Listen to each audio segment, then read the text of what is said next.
दोस्तों, आज मैं आप लोगों को स्लो फायर बॉयलर के वाटर पाथ के बारे में बताएंगे। 45 TPH का ये स्लो फायर बॉयलर है जिसका टेम्परेचर वाटर का कहाँ कितना रहता है वो हम बताएंगे। मीन स्लो फायर का वाटर पाथ हम लोग बताएंगे। डीएम प्लांट से पानी डीएम स्टोरेज टैंक में पानी आ जाता है, तो यहाँ से ट्रांसफ़र पंप के थ्रू ये उसका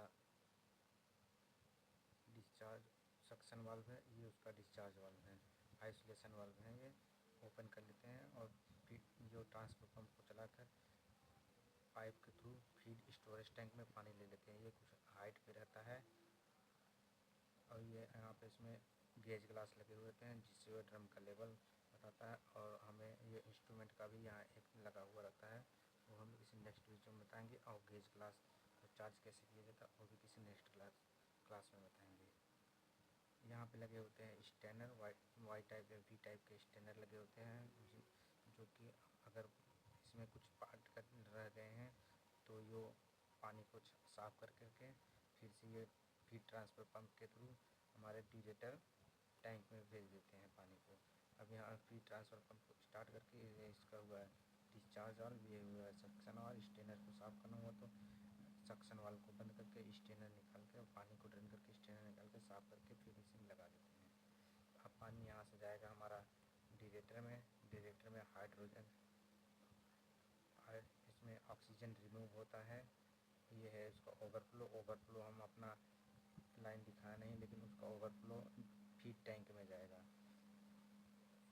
अब डिरेक्टर टैंक में आ जाएगा। डिरेक्टर टैंक में और कंडेंसेट वाटर भी आता है और डिरेक्टर को चार्ज करने के लिए इसमें हम टरबाइन की लीड लाइन से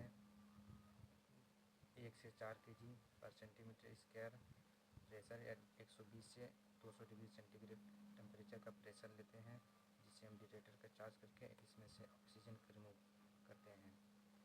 ये प्रोसेस हम किसी नेक्स्ट वीडियो में बताएंगे। अब यहाँ से पानी आता है 120 से 150 डिग्री टेम्परेचर हो जाता है डिरेक्टर के अंदर का।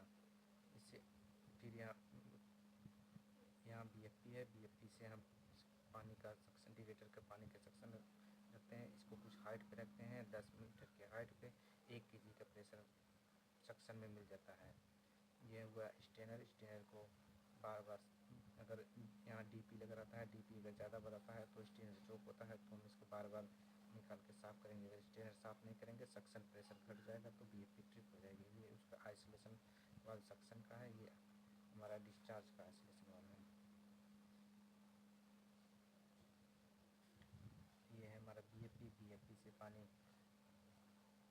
डिस्चार्ज में जाता है। यहाँ पे एक TCP लगा रहता है, जो हमारा TCP जाता है सुपर हीटर में टेम्परेचर को डाउन करने के लिए। यहाँ पे पानी का स्प्रे होता है। ये आइसोलेशन वाल्व से पहले लगा रहता है, इसका भी किसी नेक्स्ट क्लास में बताएंगे। ये हमारा आइसोलेशन वाला BFP का है, इसमें 3 कंट्रोल वाल्व लगे रहते हैं। एक है ये 100% कंट्रोल वाल्व, ये हुआ 30% कंट्रोल, ये है 70%। 30% कंट्रोल वाल्व को लाइट अप के टाइम पे ओपन करके रखते हैं। यहाँ से अब हमारा पानी जाता है इकोनोमाइजर में। जब इकोनोमाइजर में जाता है तो वो उसका टेम्परेचर 140 से 150 डिग्री सेंटीग्रेड के करीब हो जाता है। 120-130 रहता है तो यहाँ पे थोड़ा इम्पेलर में कुछ वर्क होता है, जिससे उसका टेम्परेचर 1 से 2 डिग्री थोड़ा राइज हो जाता है और इकोनोमाइजर में इनलेट करता है। इकोनोमाइजर में इनलेट करते में यहाँ पे इकोनोमाइजर में सेंसिबल हीटिंग होता है। इसमें पानी का सेंसिबल हीटिंग होता है जिसका टेम्परेचर 210 से 250 डिग्री सेंटीग्रेड हो जाता है। अब ये अपना राइजर ट्यूब के थ्रू ड्रम में चले जाते हैं। फिर ड्रम से एक डाउन कमर से ट्यूब निकल के आती है इवापरेटर में लाइटेड हीटिंग होती है। यहाँ से फिर से निकल कर एक दूसरे राइजर ट्यूब से होते हुए ड्रम में चले जाते हैं। यहाँ हमने दिखाना स्पेस न होने की वजह से दूसरी लाइन न दिखा पाया हूँ, तो कृपया कंफ्यूज न हो। ड्रम में फिर आ जाता है, ड्रम से ये फिर यहाँ से डाउन कमर से होके पानी डाउन कमर रिंग हेडर में जाता है, जो वाटर वाल में पानी को डिस्ट्रीब्यूट करता है। वाटर वाल में पानी जाते ही फर्नेस के टेम्परेचर से ही हीट होते ही स्टीम में कन्वर्ट होने लगते हैं और राइजर ट्यूब के थ्रू ड्रम में आ जाते हैं। ड्रम में अब यहाँ पे अरेंजमेंट रहते हैं प्राइमरी स्क्रबर, सेकेंडरी स्क्रबर, जो कि हमारा स्टीम को में से वाटर के पार्टिकल जो भी ड्रॉपलेट रहते हैं उनको छानकर बाहर ड्रम में छोड़ देते हैं और हमारा स्टीम जो saturated steam, dry wet steam है वो आ जाता है। उसका टेम्परेचर 250 से 280 डिग्री सेंटीग्रेड रहता है। ये आएगा प्राइमरी सुपर हीटर इनलेट में। प्राइमरी सुपर हीटर इनलेट में यहाँ पे हीटिंग का होएगा और इसका टेम्परेचर 380 से 420 के अप्रॉक्स जाता है। फिर से हम यहाँ टीसीबी करें पानी का स्प्रे करके जो भी थोड़े बहुत स्टीम में मॉइस्चर हुए रहते हैं उनको फिर से यहाँ फाइनल सुपर हीटर में जाके उसका टेम्परेचर हमें 395 400 के अप्रॉक्स ले जाकर टरबाइन में इनलेट करते हैं, क्योंकि हमारा जो टरबाइन की डिज़ाइन है 395 है, इसलिए इसका टेम्परेचर इतना मेंटेन करते हैं। टरबाइन में ये हुआ हमारा टरबाइन का, ये है टरबाइन का आइसोलेशन वाल्व। ये हमारा मेन आइसोलेशन वाल्व है जो हमने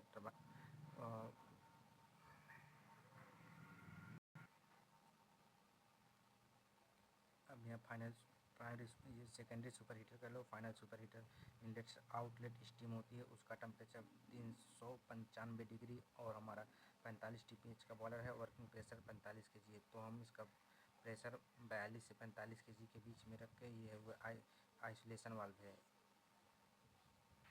ये है टरबाइन का आइसोलेशन वाल्व, ये है टरबाइन का बाईपास वाल्व। लाइन को पहले बाईपास वाल्व से चार्ज करते हैं, फिर आइसोलेशन वाल्व, ये है मेन लाइन है, फिर हमको इससे चार्ज कर लेते हैं। टरबाइन में अपना स्टीम आ जाती है, टरबाइन रोलिंग हो जाती है, अपना टरबाइन लोड पे ले लेते हैं। फिर हमारा जो है ये कंडेंसर में आ जाते हैं। जो भी स्टीम होता है कंडेंसर में आता है, कंडेंसर में से उसको हॉट वेल का लेवल मेंटेन करते हुए CEP पंप से को स्टार्ट करके हमारा जो है कंडेंसेट वाटर का टेम्परेचर 50 से 60 डिग्री सेंटीग्रेड रहता है और इस लाइन का प्रेशर 7 से 10 kg पर सेंटीमीटर स्क्वायर होकर ये हमारा डिरेटर में चला जाएगा। अब हम प्रोसेस को HP ब्लीड से हम प्रोसेस को स्टीम देते हैं 3.5 kg पर सेंटीमीटर स्क्वायर का